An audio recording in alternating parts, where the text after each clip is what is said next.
Afei, a branch of friend Amoze, so our video man pay a day a good year Baba Somina, young champion, a brand new best started the Black Stars of Ghana. Also, him say, I'm not more China.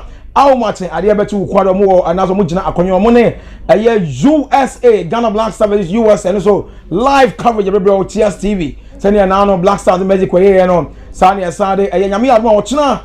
How much I dare bet you quite on to game ever bro our TS TV so to be our TS TV beyond the message Yami Adma or China and I will quarter how much 1 a.m. yeah the live coverage of Black Stars of Ghana versus USA game ever bro our Bank of America Stadium and I did bro US Abrichimemu and I did match but quickly young our the game to me call so our now watch every year bra Black Stars at Mexico as an eka mienu enko our you call the highlight of the game.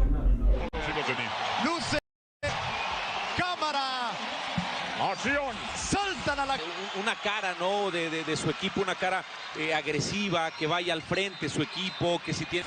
Ya la tercera posición, se siente en la misma mesa con Andrés Guardado. En la causa de la guerra en curso en la región.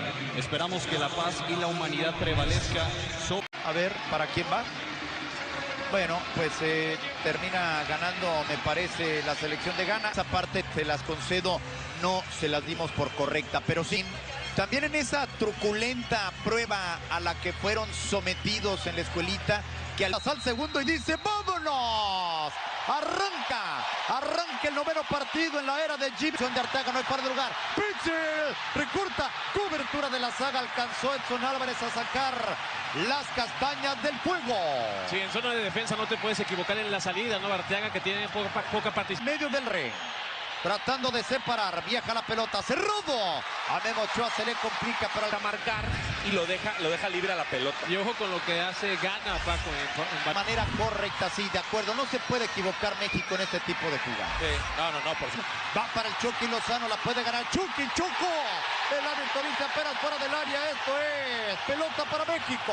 Sí, pero es lo que tiene el Chucky, no es un tipo constante y punzante que siempre busca las espaldas de sus laterales. En esta ocasión jugando de extremo por el lado izquierdo. Va a pegar esta pelota Orbelín, le pegó terrible a este balón, trató de sorprender con un impacto cerrado. Puede jugar en la media de contención, a jugar la central, a acompañar a Aido y a Opoku, son los tres centrales que meten. Bueno, pues gana, a ver, mano no.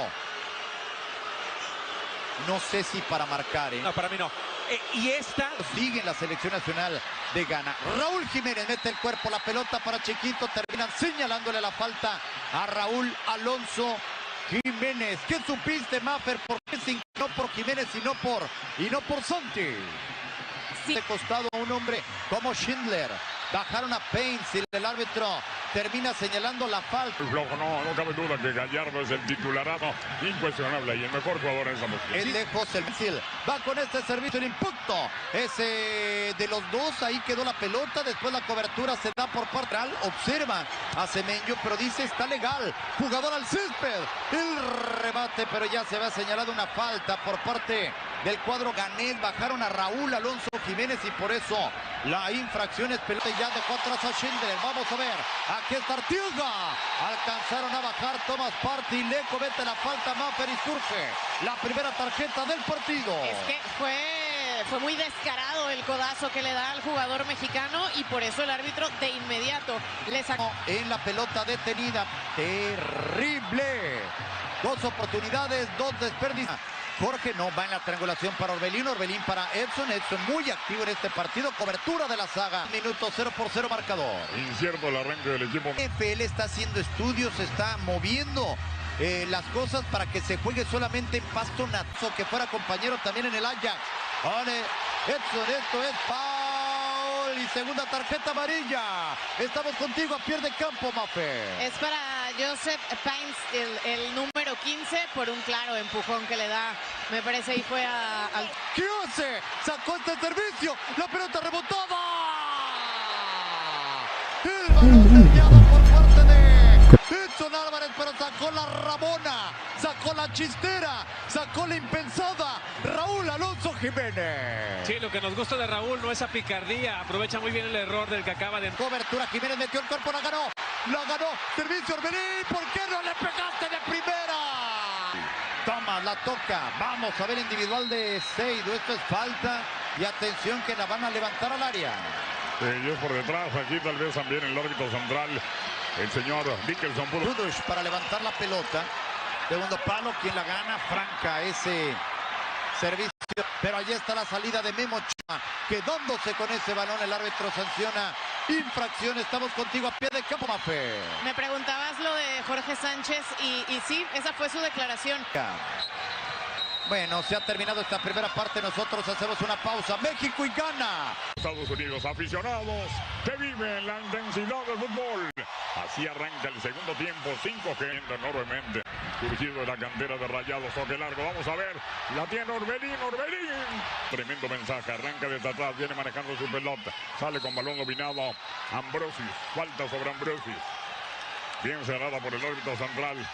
Pelota para allá, le dieron a Ambrosius, ahí llegó Lulus metiendo servicio peligroso, bien trabajado en la defensa, pelota rebotada. Quito no logra definir. Llega Arteaga, esa puede ser buena. Ahí el tiro. ¡Gol!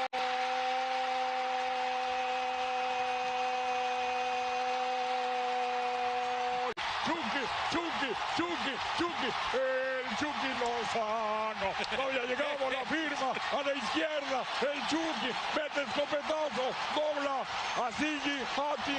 Ahí la sonrisa. Un tremendo jugador. No aparece, pero tiene la calidad para larga. Se llegaba a pelear con todo metiendo la pierna Opoku. Viene Antuna. Tomen los cambios, vendido Osvaldo. Pues lo lógico, ¿no? Darle fluidez vas a jugar en esas posiciones, ¿no? Aparte vas ganando, tienes... Porque el largo puede ser bueno, vamos a ver. Ahí la primera del Brujo. ¡Oh! Cerca de hacer hechicería el Brujo. Se subió en la escoba, entró al área, la metió, buscó el ángulo, sideral, cerca. Vamos a vivirla aquí, no tiene al Brujo. Brujo, fírmala. ¡Gol!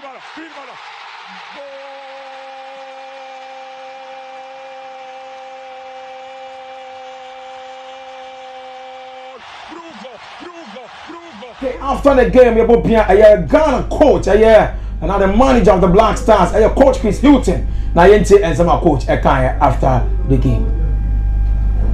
Well, I think they really up against a very good Mexican team playing at home on a surface that they're used to. So they knew it's going to be tough opposition.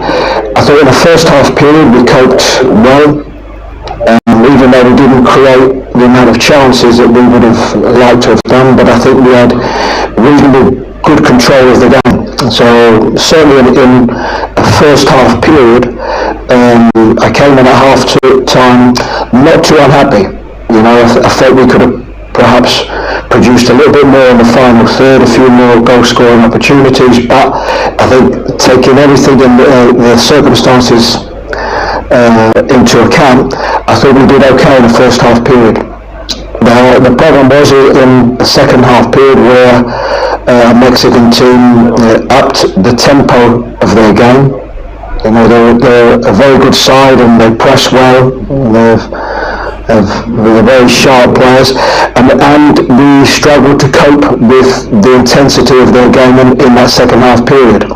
And the balance is if you don't cope well enough in that period, then at least you've got to be secure enough and not give away don't give away goals. And I thought both the goals that we conceded, from our point of view, were two poor defensive goals. Okay, yes, sir. Besides, course, Chris Hilton about Thomas Partey, our friendly game now. Course, so Ghana is magic when the modern man Thomas Partey is boy. Nkoti, and some coach Chris Hilton. I can fire and some Bisano. But I think this game going into yes, this is. Are you talking about Thomas Partey? Yeah, no. Thomas was always only going to play 45 minutes. Yeah, he's been injured for 3-4 weeks. He came back for his club Arsenal last midweek. Was on the sub bench for one game and then played 20 minutes for the next game. So we knew that he was only going to play 45 minutes. As regards the importance of this game, this is, yes, it's the reason why we've taken these two games, two tough away games, is, as I said, it's to test, is to look at the squad. We knew we had some injuries, so it's an opportunity for some others. These are games that we came here wanting to put in a good performance and to win. Okay, I want to be a coach. I just come with coach say after a year the game defenders no saying I will say when it's the first half now and then acquire bra I just said every game in him. Now second half defenders is saying a coach we say a year defenders you coach here in some coach well, probably most of the players I think most of the players you're talking about would be players that played at the back, and that would be because of course going in to this game we were without regulars like Amati, Jiku and Salisu. They're three players that would naturally be in our squad. So the fact they're not here, it's opportunities for others, and it was trying to fit them players in a system that I wanted to play in this particular game. We are thinking about games in the future. We are thinking about AFCON, and there's always the balance. The balance is you come here into the tough games, and the balance is that how much do you experiment in one side. And the other side is, these are two very difficult games. So it's trying to get the balance right. I certainly was. Okay, young for I know say now you say coach we be sound coach. Black Stars send your quite first is goes in Konya mini. I know say I am really power but na coach. Sign also the scoring problem of Ghana Black Stars forward no say and as when you think some coach I can found. No, I understand the question, and it is a fact. If I'm looking at the games we play, what we mustn't forget is that we are a team that have qualified and qualified as top of the group, and in our qualification, pre myself as head coach, obviously with myself as head coach, we haven't lost a game. But yes, it's an area that we need to improve on, and we are working as hard as we can. It's certainly not down to a mentality of not wanting to score goals or being ultra defensive, but sometimes you go through these periods and sometimes these things can happen. Okay, I know your coach of the coach of the national team Black Stars, Chris Houghton, now you're saying in Kano. You remember the Basketball Premier League now what games I would do a team about so and now if you are the commercials and the court of our sports stadium as Adriana Kabakobiana Antimi Ante and we also a buffer game no money by Bian Gold Stars and 0-0 score line holy for your highlighting Egusumaya.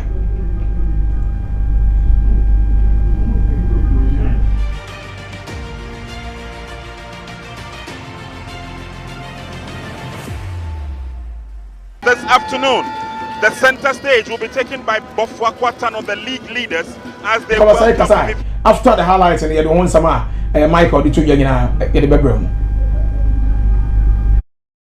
Very demanding but also very revealing. 2 matches they've played here at home, 2 matches they have won here convincingly. This is going to be their 3rd match at home, and according to coach Frimpong Manso, he believes that the status quo will still remain. However, they are playing against a team that has found it very difficult to pick up away points. Yawansa in goal as we have the kick-off. The game is underway here at the Sunyani Coronation Park. First opportunity coming through.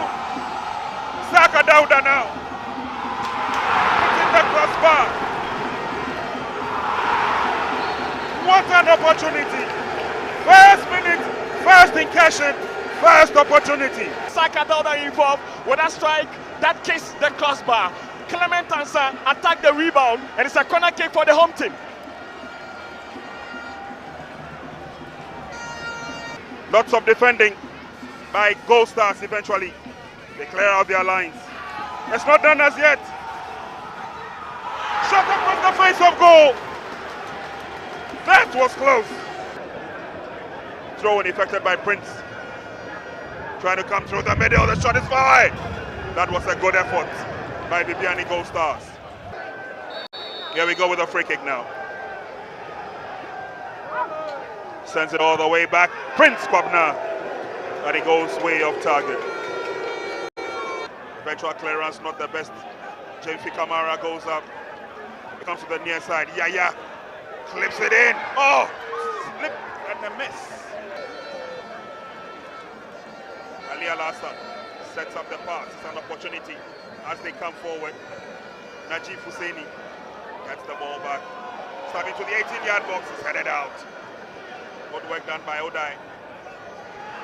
Najib now. He goes down in the process, but it's not over. It's tipped. Lots of movement we've seen from Najib in the game, but it's an opportunity to come forward.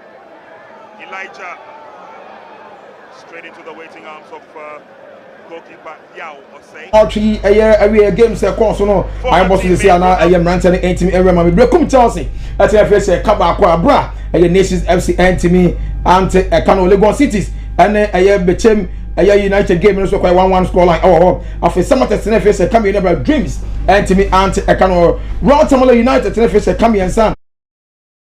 Oh yes, I'm here. I'm ranting. Yeah, my call. Baby Rooney. I say, Baby Rooney. Yeah. Good morning. Good morning, Chamo. You have a call here. Bokopa. Right. And a pay the ones. Yes, it's a beautiful Bank of Ghana. Okay. Yes, a governor pan on a pay. Okay. I was saying, why feel when Bokopa. Okay, yeah, Black Stars of Ghana. Yes. And I know, and I gave in the course of Mexico. Yes. And you have more China. How much? I did better a year. I mean, a year quarter 1 a.m. Another game ever so that's the Black Stars a year of Ghana versus a USA. Okay. Say and I was in game. Now we are chance in the baby. Yes, you didn't come on. Very good. And then tactical. What the name coach. The suit is over. Yes.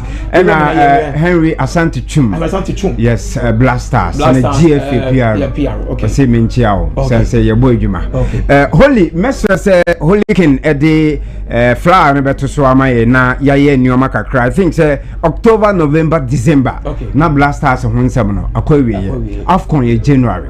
Inti I was a Cheers TV. I am tentem.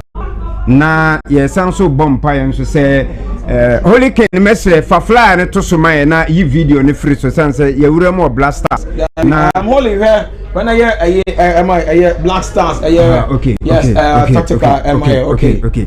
We share tactical flyer na edasona. Chire baby Black Stars ejina ye ewo Mexico.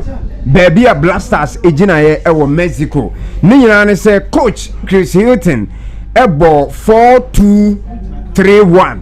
4-2-3-1. 4-2-3-1 na wo boy you know. Ushe flyer no so ye 2 PS eno chire 2 pivots coach Chris Hilton a believe momo that is an honorable 2 pivots. Yes, in the same of Thomas Partey. Yes, and yes, but the last time this guy Elisha Usu the role approach the man yes, later on that was started game no. Yes. Yeah. But yes, and the reason Suntia Emma game no you lose and say enkofo bebre ka on say I be no ka say mo nim boy ni me hwe Thomas Partey in Black Stars match no on shine but now no game the serious first half me who Thomas Partey and adia the recoveries and everything coach so yeah amo an say na ono no nim say full 90 minutes or boy ya ka Ghana beat me and they were to draw because of say formation or the buy no and odi nipa 2 pe ejina mfimfin onzumi flyer na kakran fama yen odi nipa 2 ni jina ho no Partey being a professional player no so be hu say Chris Hilton I believe we ni mo because of say Mexico ebo 4-3-3 omu sili mfimfini esili animu and a coach say who the mfimfini no who the nipa 2 penny bejina in the shape of Partey and the other guy and who share animu one so coach Eddie Ghana for him kakra because of say we Flyer no so ya blanket some 3 players and yedi 3 players ashim inform Ernest Niama and then Jordan and Inaki Williams. So coach, our match for be bought with US of A. Now the displays bar you been a win. The last time a Ghana a ball match you winning you say more goals before this game no. You say 3-1. But and now so over a year Joseph Pencil.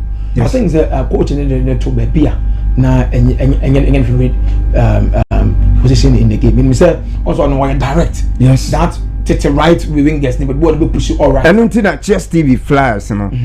Near year Flyer no say Niama should have been there. Niama should have been there ahead of. System na boy no. Play you know no system remember ever fitting you. And then Kudus. Apart from Ghana versus Madagascar. Is very good. And a Central Complex. Game. Yes. Kudus born no. Still na and call for her Flyer. What do you too much? Her Flyer no so never arrow na ya Diama Kudus. On say Yamano left and right. Directions. And no na was say Kudus oye superstar. O shining wo Ayas. West Ham Obon Kama. But Blasters game any system different from these 2 teams. It is our bar sa individual work now we ye a man a fan oba Blasters I will say team work. Inti Kudus Ochiba on pajanity now one shine left and right. Inti say Arwe ye the ma coach now hweso na say Kudus anya na ho that bossy work now mo ba Blasters or mo ye na ye games ya anya de ya ne draw because when we yard you say Kudus J ball e Blasters game on twi ni patri an ho ntolo and this arrow chere Kudus say ka Jordan jina game no mu a oje ya page with all right Jordan ni we left near many even Pistol crying e didn't start here no say Kudus yes adwuma na ka Mexicans no omo beba ye so sa mbetu omani no na ye wins no e de kopo ni and then we full backs in so you left back, you right back in so defense yes Sandler and then Gideon Mensah. Say game na ngasa starting 11 na ngasa coach ni wrong okay meaning so meeting starting 11 na to so coach also be can say na ye obi emu say na be players I'll try na game I start Ghana the start 11 defensive minded players ye be 7 ye line up na no we na on say Flyer no che Gideon Mensah left Gideon Mensah ana I think Joseph Edu okay ana we Opoku I think Bibi Nicolas ana Joseph Edu Sandler Gideon Mensah Opoku Afe Ambrose Thomas Partey and then we call anymore Mohamed Kudus Joseph Pencil Afe Semenyo and then the other guy Antoine Semenyo and baby na we jina no ono so de din ye o su the same Elisha Osu Elisha say we defensive minded player okay same as Thomas Partey and I read Gideon Mensah we monso no mujinate na at the time I just say pay to play na me say be ode ali be say do be no Ghana be for back na ka game ye time ye time asili na ye time play game kakra but still na coach ni decide say still na mo 5 back na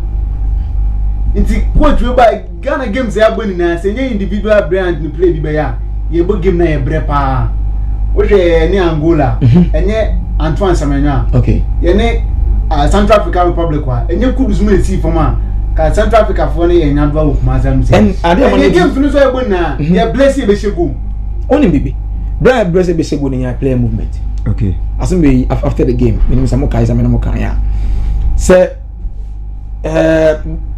Black Star player ajeboa no the ball ni move bia the player also can no support no collectively no more yes whatever na or wrestle player no kuta ball betimi ayusu ball na wie no hwe do betimi ayi answer whatever one but so Mexicans for now so Mexican kuta ball the other player na run a space e ya kwaje ball diabra Black Star for any more no players no more na we na dada e see be 4 times in the first half na se didi nsu time dey okuta tablet o follow game. Oh. the reason tie. Yeah, dey se didi okuta tablet kana me boa. Tie. Can dey go game dia didi okuta tablet. Na crazy champion. Amos, the reason tie. We a player na we wura agoprama so. Only ke ne mai mama na eye consent na so mama na. Na no na be boa me commentary no go so. We a mai mama na eye consent na. We a player na we wura agoprama so. After say coach no. Yeah. Akere wade nyina wie no. Oh, as a player, e was so take coach no so shoes. Yeah. Now we take one so shoes. And yes say Gideon Mensah je ball na all no. E was a coach free as Abia Joseph Edu say follow the ball. Any kwan so yes and say otiam na wantia. You as a player, e was a wigina ho say Gideon Mensah nkwane nkwaje ball in free. Him say holy babo met menya video ne ba bia Jordan Nyabo bi. Nego na ne Black Star player ba ko na eko. Ana Mexican ni ba say oba be tackle, oba na oba be defend. Black Star player na exercise here. Am I kwaje ball for Jordan Seman because no osuo say me wan so Jordan ball no dey want me fan goal say yo. Me I said the game no me should do. I think second goal no ba na jare. Na dey say no jare. This one of our West game me di me niare. Ever since I'm share me Ghana game. When you West game me time partner to me. Cause Ghana games are able na. Look at this. First goal no dey amaya. First goal na Ghana quantity. Ne play yes 7 and a go post ni. Okay. See the finance stone na ebe quantity goals any defend there. Okay. Pause mami. Holy King pause wa mami. Holy me so be ko check akra bi na ko pause akra na very good. The Holy ko check akra. We almost second goal. Almost second goal. Yeah, first goal. Holy bet ma ko check mami na nka ya hwe statistics bi wa akra bi. Say Ghana defend here. Ghana defend. Numbers are dorsal. Still, but want it to be penetrating them so simple. Yeah. Because so many first goal. Yet me place yes 7. Yes so into me share. Into if say crazy be biem na say game ni ebobo ni enye bi ahye. If say be share for no print be share 3 UK. Dan say be defend na game ni so enye bi share. Ma me share we BBC 4 in same be after the game. See the game against Mexico, Lawrence Atiziki, who was in post, did make some good saves, but could have avoided the opening goal. His inability to organize his defense. Okay, pause one, mami. Pause one. Holy pause one, mami. Holy pause one. Very good. You have the Black Star defenders. 1, 2, 3, 4, 5, 6, 7, 8 good players. And to share defended a ball. His inability to organize his defense. Okay. And to keep an also the reason to omo can win is players no omochi ehwe keeper no. Okay. I know. Remember me now you hear about the game because now me no want to see it. Maybe really anything with that. Oh, me no, there is a point me who be. Say you read Edmund time should do 17 minutes. Okay, I can remember Blast Stars even Matum was half a beer because Catesi TV and I saw the Facebook one. Yes. Into my Yama Abutas half a beer. One thing I realized that players now already and can you good and you bad in any way decided to play 5 back and also the Kaka said the coach get it wrong. Okay. And now what they could do scoreboard that right side is on your Catino. Yes, starting okay and I made doubt to say Ebia you will give my best son. I'm the boy number 10 room. Coach needs to take by 8 and my boy in the board that room. Coach for me didn't help the game because Kudus na him near Ebia a playmaking room with me Boboni into perfection and I said behind the first 9. So I don't know about such places are. Wow, the Obayane say Obejibo na Obe Katin Ebia or lay pass.